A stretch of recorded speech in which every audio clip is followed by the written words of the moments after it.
The 23-year-old murderer Jung Yoo-jung is suspected of killing the women with some sort of weapon in the victim's home.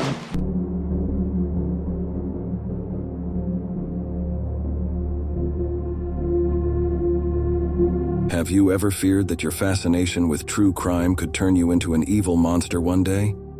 Today, we explore the eerie journey of a self-proclaimed 23-year-old true crime fanatic whose curiosity morphed into a psychopathic reality, turning dark fantasies into a chilling, blood-soaked nightmare. Are you ready to peer into the mind of a killer who committed a murder so brutal it chilled the bones of an entire nation? You won't believe the real reason behind this crime. As he dropped Jung Yoo-jung by the Nakdong River in the suburb of Busan, South Korea, the taxi driver immediately knew something was not right. The reason? Blood was leaking from his passenger's suitcase. But he could have never imagined what had happened shortly before he picked her up. 2 days earlier, Jung Yoo-jung executed a plan that was as calculated as it was cruel.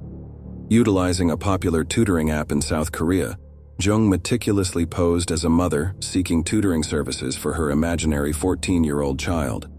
She had contacted over 50 female tutors, specifically those who offered at-home tutoring and likely to live alone, and finally picked one. Her unsuspecting victim, a 26-year-old university student and a freelance tutor, was chosen for her vulnerability. Both agreed to meet on May 26, 2023 for the first class. Jung's preparation that day was thorough and devilish. She dressed in a school uniform, posing as a 14-year-old teenager, and at 4'9", she could easily fool anyone who would meet her for the first time. However, there was nothing childish about this ruse, as she was hiding a knife under her uniform. As soon as she arrived at the innocent tutor's house, the atmosphere quickly turned grim. Jung, leveraging the trust she had fabricated, stabbed her victim more than 100 times in a frenzied assault, even after she was already dead. Following the murder, Jung's actions were cold and methodical. She went to a local supermarket where she purchased trash bags and bleach, came back to her house to pick up a suitcase, and happily walked back to the crime scene. Once there, she dismembered the body and placed some pieces in the suitcase. She called a taxi around 3 a.m. and transported the suitcase near the Nakdong River where she attempted to dispose of the remains. She kept the phone, license, and purse of the victim to conceal her identity. This unprecedented level of violence underscores the brutality of the attack and indicates a high degree of overkill, which is often discussed in criminal psychology as indicative of intense emotional turmoil or deep-seated rage, as we will see later in this video. The unraveling of Jung Yoo-jung's calculated murder began shortly after the crime was committed. The turning point in the investigation came from an unexpected witness, our taxi driver. Acting on his instincts, he reported the bloodstains, as well as his passenger's odd itinerary to the local police, triggering an immediate investigation. This tip was pivotal, providing the police with a critical lead to follow. Authorities promptly began tracing Jung's movements through a combination of witness statements and surveillance footage that captured her at various locations, including the supermarket where she bought cleaning supplies, and the path she took to go back and forth between the two apartments.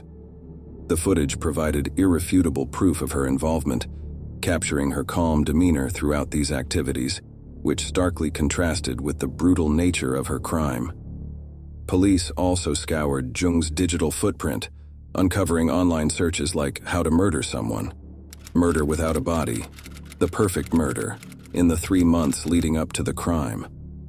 This digital trail was instrumental in establishing a premeditated intent and linking her directly to the crime. Additionally, forensic evidence gathered from the crime scene, such as DNA and fingerprints, corroborated the surveillance footage, piecing together a damning array of evidence against her. Upon her arrest, Jung initially denied any involvement, offering conflicting stories to mask her guilt. She initially denied the accusations, then claimed she had only moved the body, and later said she had killed the victim during an argument. However, faced with the overwhelming evidence compiled by the police, her narrative began to crumble. This evidence included not just the physical traces, but also the victim's blood-stained ID found among Jung's possessions.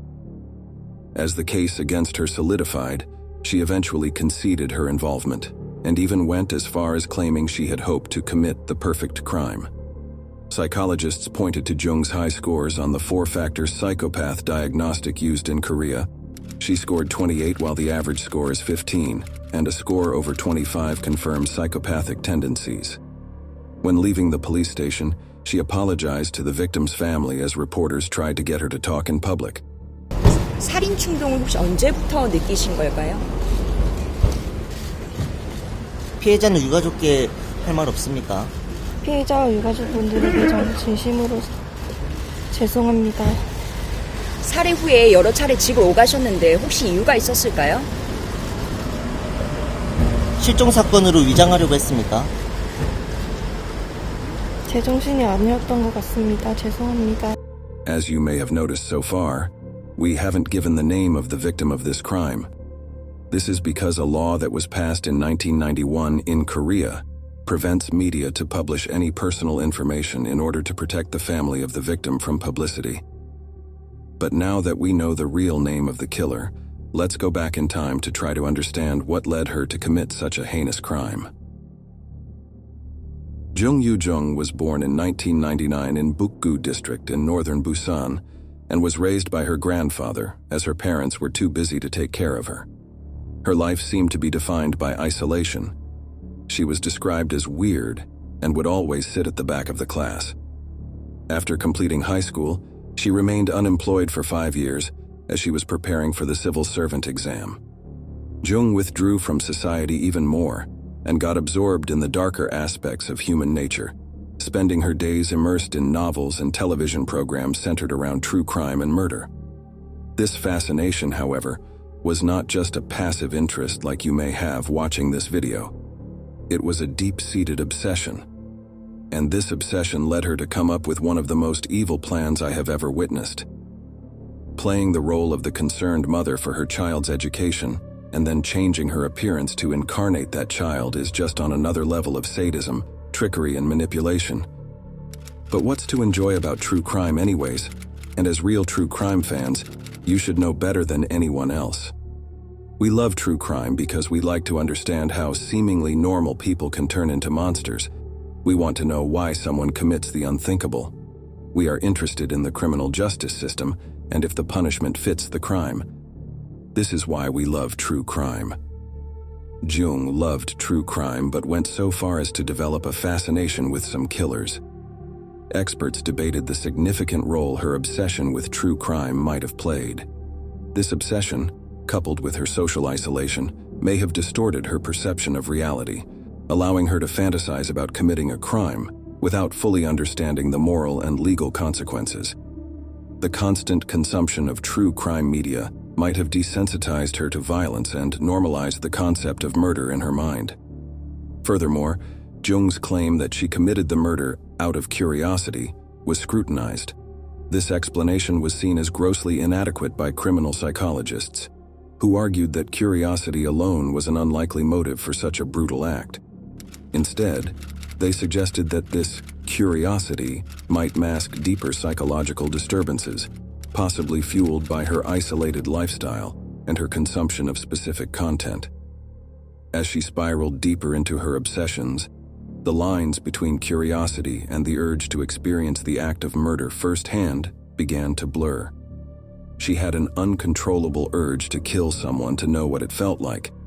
The suspect triggered social outrage after she reportedly confessed that she killed the victim with no personal connection, just out of her curiosity about what it would be like to kill someone. Her crime shocked the whole country of South Korea because of the randomness of the attack. There was no personal motive, apart from her morbid curiosity to kill, and that's why her victim was a complete stranger. As she didn't know her personally, she couldn't develop any deep-seated anger often present in such violent crimes. One thing to keep in mind as you're watching this video: Korea is a society with intense competition that puts a strong emphasis on personal image and reputation. Lots of young people undergo surgery to look as perfect as possible and get better opportunities in life. Jung was jobless and therefore seen as a pariah in the eyes of society. She might have craved the desire to become someone important, and committing such a crime inevitably propelled her to the pinnacle of fame in the country's darkest news. This case highlights the danger of online encounters and the potential risk of meeting strangers, especially in your own home. In Korea, there have been many cases of guys following girls on the street and trying to force their way into their victim's house, sometimes successfully. We can raise the question of how this tutoring platform selected and verified tutors as well as users. And would another horrible crime happen in the future? Prosecutors presented a case that Jung had meticulously planned and executed the murder of the unsuspecting tutor, motivated by a bizarre curiosity fueled by her obsession with true crime stories. They sought the death penalty due to the nature of the crime, but Jung argued for leniency based on mental and physical disorders, which the court ultimately rejected. Throughout the trial, the prosecution laid out a detailed timeline of Jung's actions, from her initial contact with the victim under false pretenses, to the chillingly methodical manner in which she carried out the murder and attempted to dispose of the evidence. Key pieces of evidence included the digital records of her searches for murder techniques, the surveillance footage tracking her movements before and after the crime, and the forensic evidence linking her directly to the murder scene. The defense argued for leniency based on Jung's psychological state and her lack of prior criminal history, suggesting that her judgment was clouded by her isolation and her obsession with crime media. They pointed to her troubled childhood and her subsequent withdrawal from society as factors that contributed to her distorted perception of reality.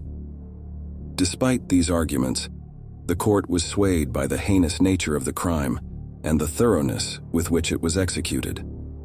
On November 24, 2023, Jung was convicted of murder, desecration, and abandonment of a corpse, and sentenced to life in prison.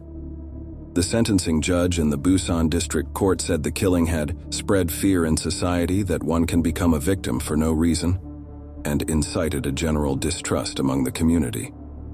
Additionally, the court mandated that Jung wear an electronic monitoring device for 30 years should she ever be released, underscoring the ongoing concern for public safety given the calculated nature of her crime. All our thoughts and prayers go to the victim's family.